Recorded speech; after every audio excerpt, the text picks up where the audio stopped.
What's up, everyone? Welcome to this day in Philly Sports History for February 24th, 2024.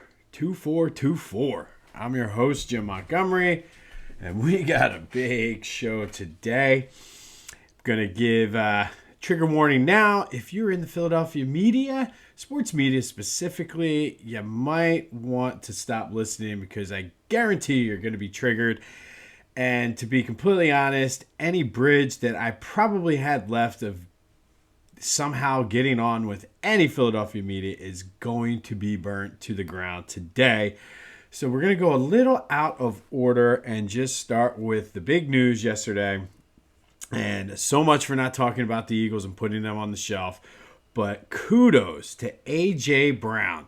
Mega John himself, if you're looking at the hoodie here, I am 100% behind Camp A.J. Called into the afternoon show with, and I guess he was probably trying to address some things that maybe Spike Eskin said, but he wasn't on the show yesterday. So called into Ike and Jack, and let's get into what he said because he said a lot. Basically called in to call out the media, and I don't necessarily disagree with the thing he said, and I'll get more into that in a minute. But I guess the biggest takeaway, he wants to be in Philly. End of conversation. He reiterated, he said this before, understands it's a business, but he loves Philly, loves the fans, and that's key there, and wants to be here. And I think, can we finally just put it to bed? Stop with the hypothetical trades, this, that, and the other, because whether or not and this was Ike and Jack's show, and they kind of skirted this issue a little bit, but they're the ones that did the hypothetical trade, and because a lot of media members across the country are lazy, they don't check sources and see the outcome of it. It became a story. So can we put anything? A.J. Brown's not going anywhere. Doesn't want to go anywhere. The Eagles have said they have no interest in trading him. He has no interest in being traded. End of conversation. He also reiterated, because one of the things, and kudos to Ike and Jack, I will say this, they gave him the platform to address what he wanted, answer the questions they had, and they asked about last year. And he said, ultimately, he reiterated, he said this before, it was like a domino effect. When that team, things started spiraling out of control, they just went out of control. And he just reiterated that. But something he said, and I really respected this because it's something we all talked about. God, on this podcast, I don't know how many times I asked the question for the question of the day in so many different ways, and even said I was waiting for them to put it into gear and put it all together. But AJ said we were never playing. We had the best record in the league, but we were not playing like the best team in the league. We had the best record, but we were scratching it out. And I think we all saw that. And I think a lot of things were masked by 10-1. And I think because of the makeup of the team, kudos to them for going 10-1. But I think what was lost in all of that, and everybody says, oh, it's an epic collapse. And yeah, I mean, you're 10-1 and you lose 6 of your last 7 games and get bounced pretty badly in the playoffs. But at no point during that year were they playing great football. They had pockets of flashes of playing good, but they were lucky in a lot of games, and they kind of hung around because they were a talented crew, but they never played well last year. And for AJ to say that, it's like a peek behind the curtain. And I like that because we all said that. So think about it in terms of, and that gets into some of the next things he addressed, but as a team, they probably were feeling the frustration of we're not playing our best. And as it got going they started to, it was one thing when they were 10-1, but when they started losing, yes, the domino effect started and it started spiraling out of control. He did address the TO comparisons, and to me, it's completely unfair to compare with what this guy did to what TO did as far as, I mean, you can compare the on-the-field stuff, but the off-the-field stuff, it's not even close, dude. Like, I don't get it. I don't understand. I never understood why, because all good wide receivers are divas. Like, no, like, I don't know. He's addressing. He's like, stop comparing me to him, and he was respectful about it. He didn't say bad things about T.O. He's like, I'm my own person, and he flat out said, what if the sideline stuff that you see is just because he cares so much? And I think that piece was lost a lot of times during that season, last season, because you saw what T.O. did, and truthfully, and again, I've been doing this podcast since September, this one specifically, since September of 2022. And one of the first things I always said, even on Back to the Future, when I started that July of 2022, was I'm going to stick up for Donovan McNabb. But that whole T.O. situation was probably 60-40 Donovan's fault. So again, to compare AJ to T.O. I don't think it's a fair comparison at all. And he said, you don't see Jalen going out and being fiery like that because that's not his personality, but it's mine. And he flat out said, I outwork everybody in that building, so I can do that. And this is basically what he was saying. If it was coming from Jalen, I don't think anybody would have an issue with it. So again, thank you, AJ, for addressing it. And he said, y'all take it as anger, but his passion. And again, why? Why can't he be like, if Jalen was in somebody's face the way AJ was, nobody would say anything. Tom Brady used to do it. Peyton Manning used to do it. We wished and hoped that Donovan did it. But those guys are in their players' faces to get them to play better. And if it was the quarterback or the leader of the team, nobody says anything about it. But the fact that it's a wide receiver, a quote-unquote diva position, so, I mean, I got your back on that, AJ. It's 100%. And then on to the media. And he said, and you wonder why I don't want to talk to the media. And he didn't want to compound the negativity. And this I don't agree with him. Or I do agree with him to a certain point. But at the same time, I do think the longer he went, the more of a distraction it came. If he would have just came out and said what he said, I fully expect now that this is out for him to be way more vocal, and he should be. I mean, screw the media. I mean, and again, I'll get into that in a minute. So my reaction from it is, like, I love the rant. I mean, love the, I guess he didn't really rant, but just calling and addressing it and being a man about it and not hiding. And I mean, I wish more players were like that. I mean, and I like the fact that he called the media out on their bullshit. And I mean, I'm here. Like, if I had a match, I'd be burning the bridge. But it's total bullshit. And I mean, think about it. And everybody's like, oh, and I'm watching reaction and things on Twitter. And of course, all the media people are sticking together. And I have some friends who are on there. I won't mention names, but basically sticking up for the WIP stuff. And like Jim Schwartz said, this is about the fourth time I've used this quote, but if you do dumbass things, people are going to think you're a dumbass. Let's go back to Dick Allen. Bad relationship with the media, ultimately costing him being in the Hall of Fame right now. Mike Schmidt had issues with the media. Christ, Donovan McNabb, one of the legends, quote unquote, douchebags, of Phillies sports talk radio, took a bunch of fans up there to boo him, and like, he never had a good relationship. Like, I look back through newspapers all the time to get my research for this podcast, and when it's during, like, even in the off season, there's always articles and people in the Daily News that were ripping Donovan for this, ripping Donovan for that. And I mean, again, I just ripped Donovan in one, but I think rightfully so. I'm going to stick up for him right now. They just, so much unfairness. And part of it, again, stems from, yes, he didn't have a greatest relationship with the fans because of a dumbass group of 30 people who went up to boo him, led by a Philadelphia media member. So, like, I got to take Donovan's back. And you know who doesn't speak out against the media? The other members of the media. It's so funny that everybody's Twitter from the local media is sticking up for their guys. And no, like, you guys made yourself the story. You are not the story. And there's a reason, and like, it is what it is. But like, people say, oh, Philadelphia media is tough. No, Philadelphia media isn't tough. Most of the people in Philadelphia media are a bunch of assholes.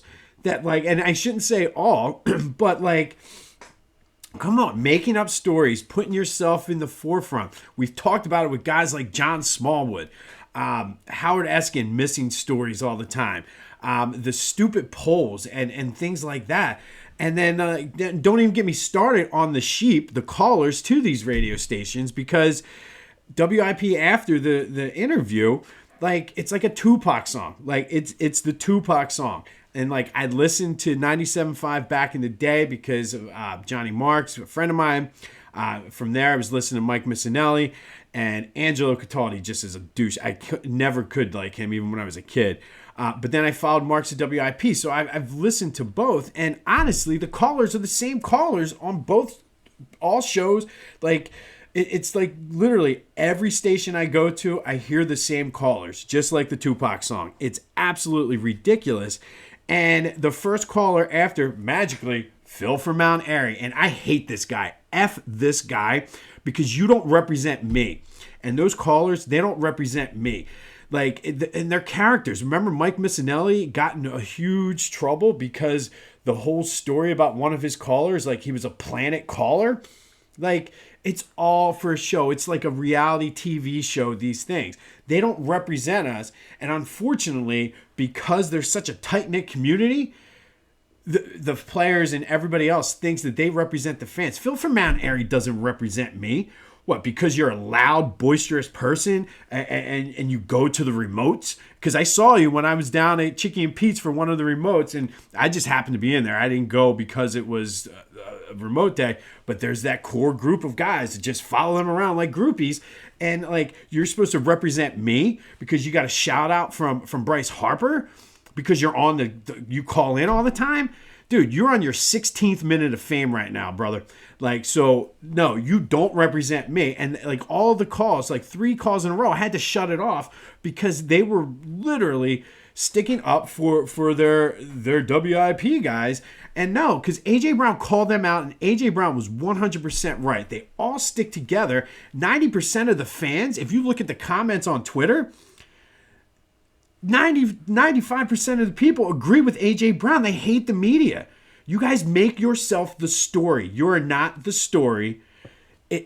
Like, everybody's like, oh, no, people don't have a responsibility for you. And Spike Eskin did call in at the end of the afternoon show and address this. And what he said was true, but I think he was a little misguided. And yes, I spent my hard-earned money to be entertained to watch the game. And yeah, I get pissed off when the Eagles lose and don't play well. But I don't hate the players. And like, it was almost like he was putting words and things in people's mouths. So like, yes, I get pissed off, but I understand it's entertainment. And I think you guys are the ones that take it way too serious. You think you're way more important than what you are. Because truthfully, like I said, that 90% of the people, at least I would say, agree with what AJ said. And guys like Phil from Mount Airy and the same old hoes from all of the other TV or radio shows, like I hear the same callers, like they don't represent what 90% of the fan base does. And you won't put on the 90% of the fan base because it doesn't fit your narrative. You've gotten called out so much this season on your narrative, and it's bullshit. And I mean, I'm sick and tired of it. And good for A.J. Brown for calling you out. And that smoke you see in the background is the bridge I just burned. It's an inferno, but I don't care because it needs to be said. Like, the media, you are there to tell us the scores, tell us what's going on with the team. You are not the story. Okay, just because you feel some type of way and you got butt hurt by something, and this is, like I said, everybody's like, oh, well, we're just trying to do our job. No, like there's a history in Philadelphia that the media is like Scott Rowland. For like, I mean, the names can go on and on and on. You guys all had, like, the media had Bobby Clark's back during the whole Lindros thing a lot of times. And again, I see all these newspaper articles as I do research for this. It's pathetic. So please do me a favor. Go subscribe to my YouTube channel, since this is going to be the only place you're going to be able to hear me after that rant. But it needed to be said, and I took way more time on that. But kudos to A.J. Brown for stepping up to the plate and having the balls to call them out on their bullshit. And I mean, and Jack didn't really say much. He was like scared, and Ike was thrown off, and you could tell he was shook because he's trying to play both ends. And I mean, he gets it as a player and as a media, but like without doing it, he kind of threw everybody else under. Well, we don't do that. We don't do that. No, like if you're gonna do it, stick up for everybody. And there you go. There's the last little bit of gasoline. I just tossed the match on my bridge. What you can do, subscribe to the YouTube channel, Jimbo_Mont. Check out the latest Back to the Future.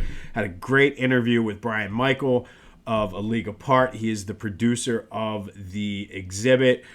Learned so much more from him than what I did even going to the exhibit. So give it a listen and then schedule time to go see the exhibit at Camden County College. It's great. You're going to learn a lot. The Negro Leagues and the legacy they have left us is just phenomenal. Man, I'm fired up now. Fired up. But that's all right because, again, I appreciate it, and I think the team probably is going to rally around this. And he doesn't have a problem with Jalen. Like, it's just everything we needed to see. And I cannot wait to see how things get twisted and people blame AJ and this, that, and the other. No. Buy your Mega John shirts. Let's go.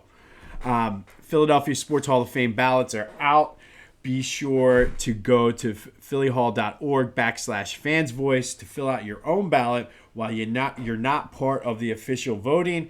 If your ballot comes closest to matching what the official election class is, you can win two free VIP tickets to the ceremony in November. The deadline for that is March 8th, so get that in. That's phillyhall.org/fansvoice, and I also have the link in the description. Flyers in action today against the Rangers. Big matchup for them as they head toward the trade deadline as well as get ready into the playoff hunt. Sixers. I can't figure this team out.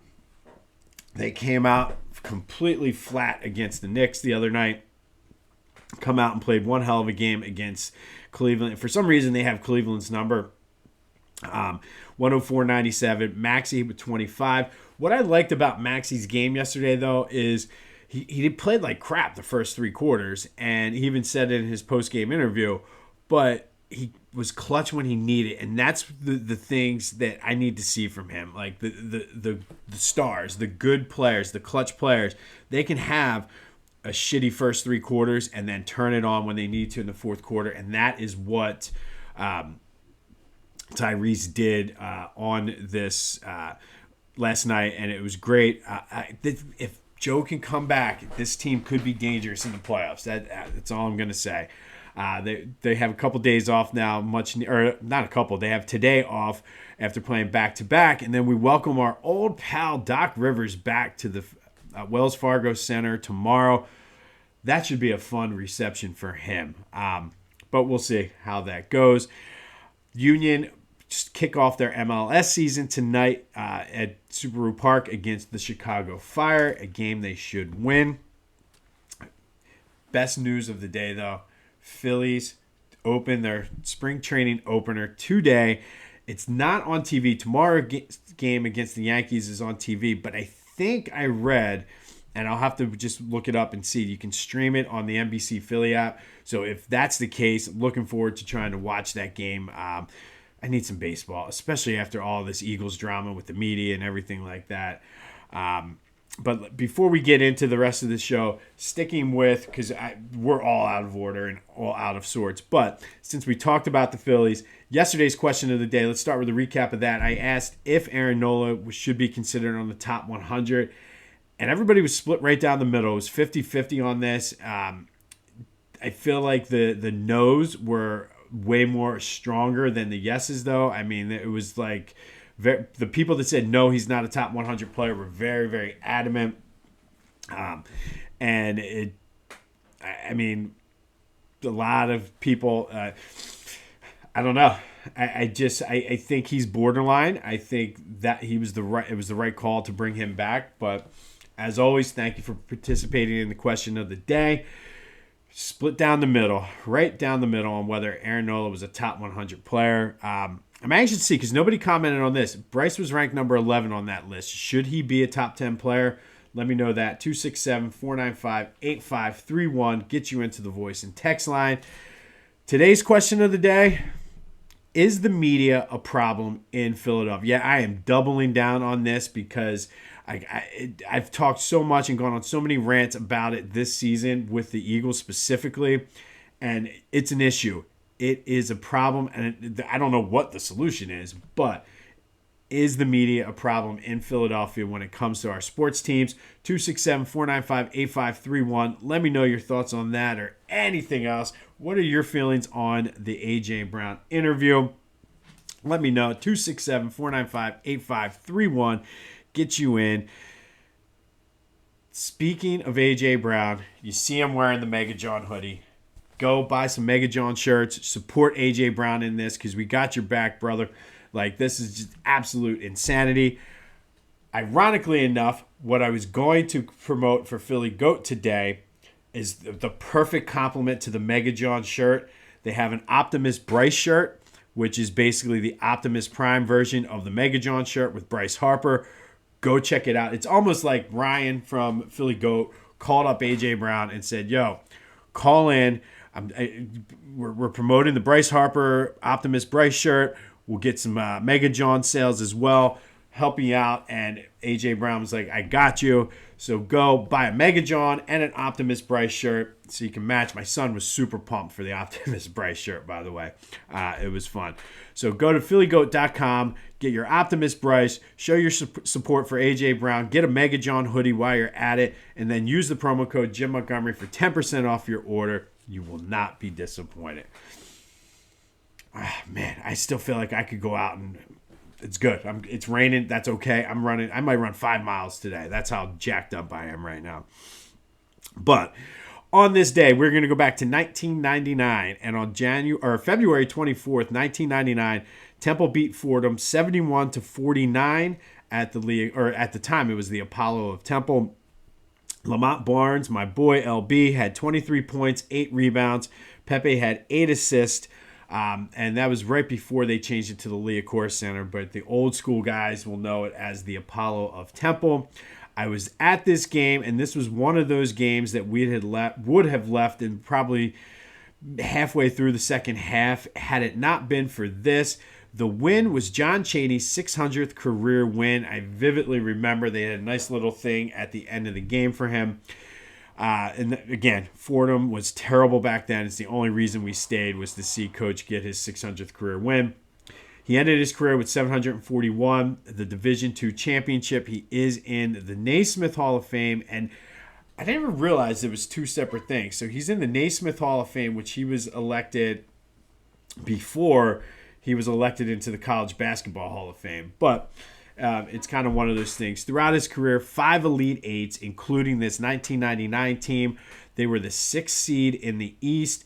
They went through, beat Kent State, Cincinnati, who was ranked number 11 at the time, Purdue, who I also believe was ranked up in the Meadowlands. We were at that game, and I just remember we had options, and a group of us gave up the close. Like there was 2 sections of seats that we had when they took us up. And one was in the top level of, I guess it was Meadowlands Arena. I guess it was Continental Airlines Arena maybe at the time.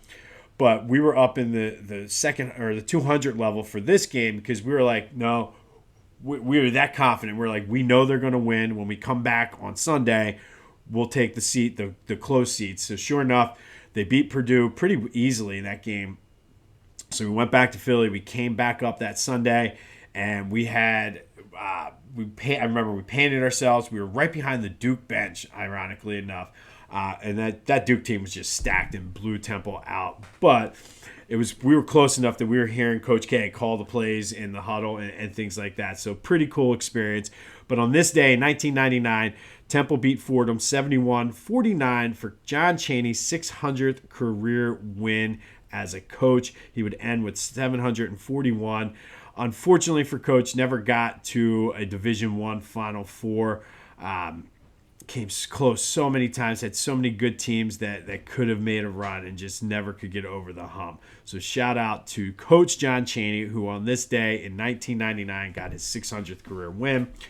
Finally, today's Philly Sports Black History Spotlight.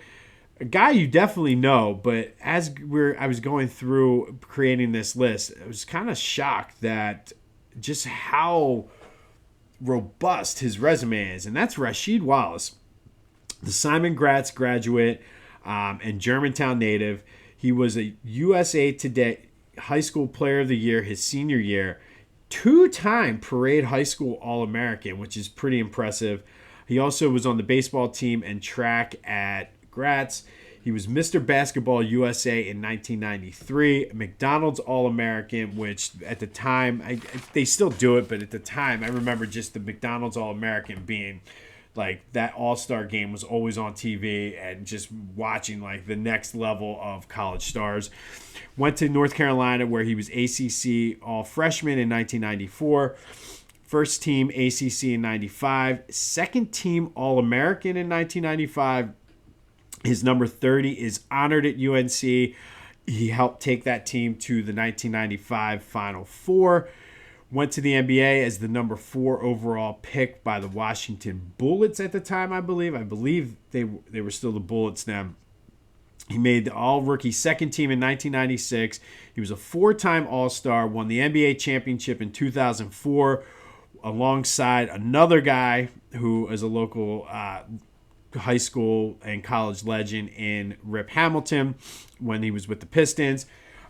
One thing about Rasheed Wallace, he was the technical foul king.